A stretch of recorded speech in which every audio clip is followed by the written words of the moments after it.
Bonjour à toutes et à tous et je vous souhaite la bienvenue sur ma chaîne YouTube pour cette nouvelle analyse technique. Et pour cette semaine, j'analyse le titre Worldline qui a clôturé en perte de 1,36% à 45,96 € le vendredi 3 décembre. L'effondrement algorithmique du titre Worldline qui a perdu quasiment la moitié de sa valeur, presque, pas tout à fait, depuis juillet 2021.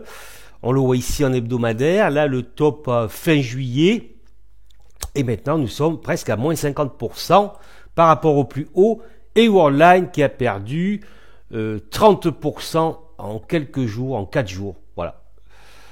Ça a commencé ici, donc la publication a déplu, donc fin octobre, donc moins 30% sur 4 jours en effondrement algorithmique.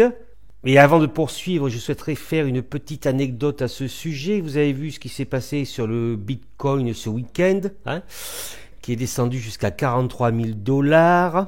Ce qui s'est passé sur Worldline, c'est un phénomène que j'ai décrit il y a maintenant assez longtemps sur une de mes newsletters. C'est-à-dire la puissance de la finance robotisée, maintenant qui peut faire dévisser un actif très rapidement.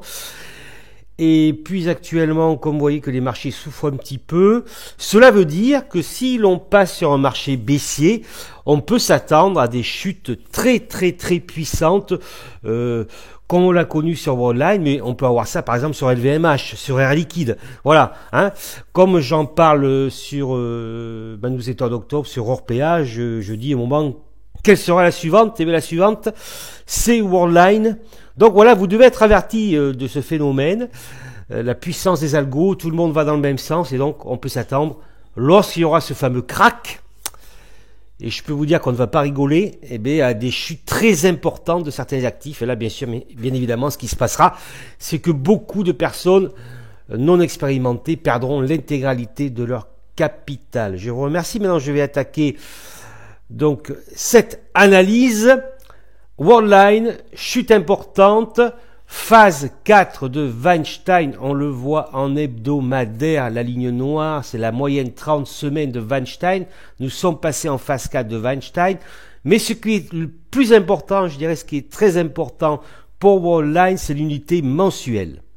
Car nous voyons clairement sur cette unité mensuelle que Worldline est dans une tendance haussière de long terme, je dis bien une tendance haussière de long terme, vous voyez, voilà. En fait, depuis le départ, Worldline monte, c'est une très belle valeur, et là, elle subit donc ce que j'appelle une attaque algorithmique, bien évidemment. Tout ceci est totalement, selon mon avis, bien évidemment, totalement orchestré.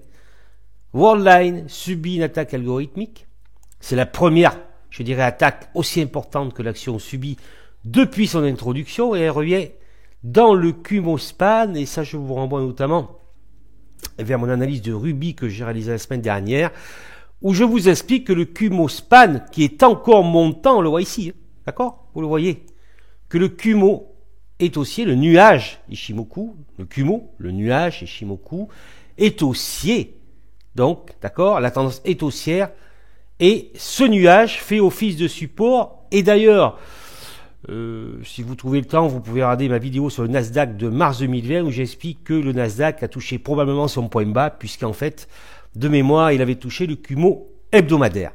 D'accord? Voilà. Alors, on peut le voir également, si l'on revient en hebdomadaire, sur Worldline. On le voit ici, en février 2016. D'accord? Le Kumo haussier fait office de support. On le voit également ici, en décembre 2016, où le Kumo haussier fait office de support. D'accord? Là, nous avons une petite extension algorithmique, réintégration. Là, c'est le flash crack Covid.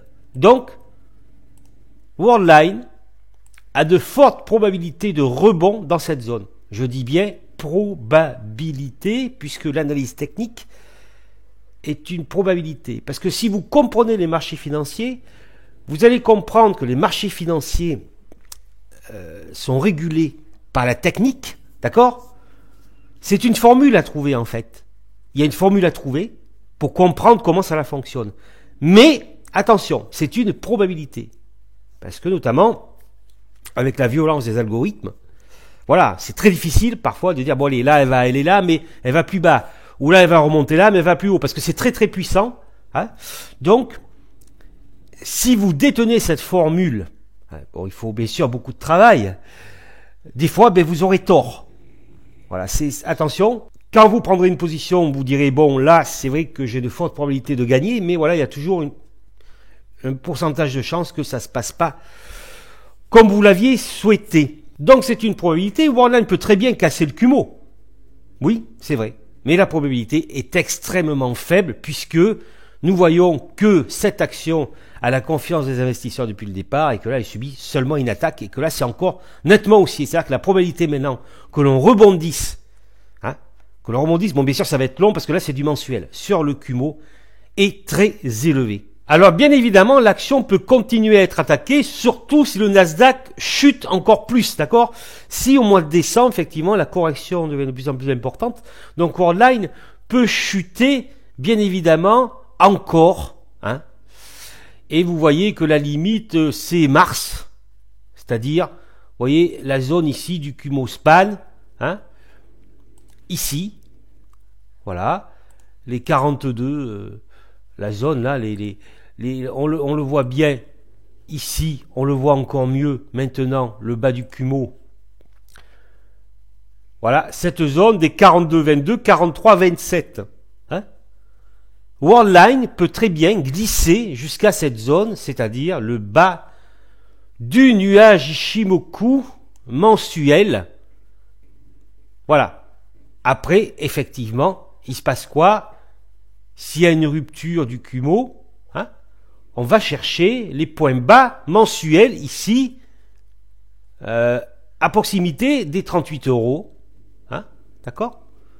38,44 sur le point bas ici de janvier 2019. Ça veut dire qu'en fait, ce n'est pas impossible que Worldline descende jusqu'au 38,44. Parce qu'il faut bien comprendre que si la correction s'accélère, la psychologie de masse va changer. Donc là, on ne regarde plus rien. Et puis, une très belle valeur comme ça, il peut y avoir des excès baissiers. Donc, effectivement, la limite, c'est le bas du Kumo. Mais on peut avoir une extension baissière sur les 38,44. Voilà. Alors, pour ce qui est de la hausse, c'est très compliqué puisque là, l'intraday, c'est baissier en horaire, le jour est baissier, je vous l'ai montré. Il faut se reporter aux 15 minutes pour l'intraday sur Worldline.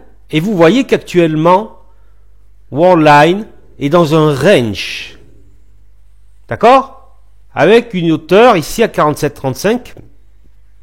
Vous êtes dans un range. Donc bien évidemment, ce qui est important pour Worldline, c'est de ne pas rompre les 45,38. Hein? Voilà. Voilà, là c'est une attaque, s'il y a une rupture des 45,38, et bien voilà, on peut descendre vers le prochain support que je vous ai indiqué, à savoir le bas du Kumo mensuel, un peu plus de 43 €. Bon. À la hausse, Worldline, c'est un range, on vise bien évidemment, en premier objectif principal, Kijun-sen, à 46,50. Voilà. Donc là, ce n'est ni haussier ni baissier, c'est un range. Bien évidemment, le but maintenant est de franchir à la hausse le haut du range, ici, hein, pour que Worldline se reprenne, c'est-à-dire les 47,35. Premier objectif, donc Kijun-sen ici. Voilà pour l'analyse de Worldline. Attaque algorithmique du titre puissante, comme d'autres, hein, il y en a d'autres, voilà. Je dirais pour faire sortir les petites mains, une très belle valeur Worldline, bon, qui peut continuer à baisser. Voilà, et maintenant on surveille le 15 minutes pour voir s'il y a une petite reprise sur le titre.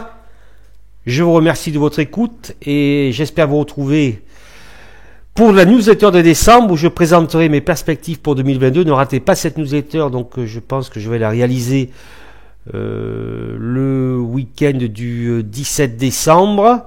Si vous avez aimé cette analyse, mettez-moi un petit like, partagez cette vidéo et surtout ne partez pas sans vous abonner et cliquer sur la cloche pour être averti des prochaines publications. Je vous dis à très bientôt.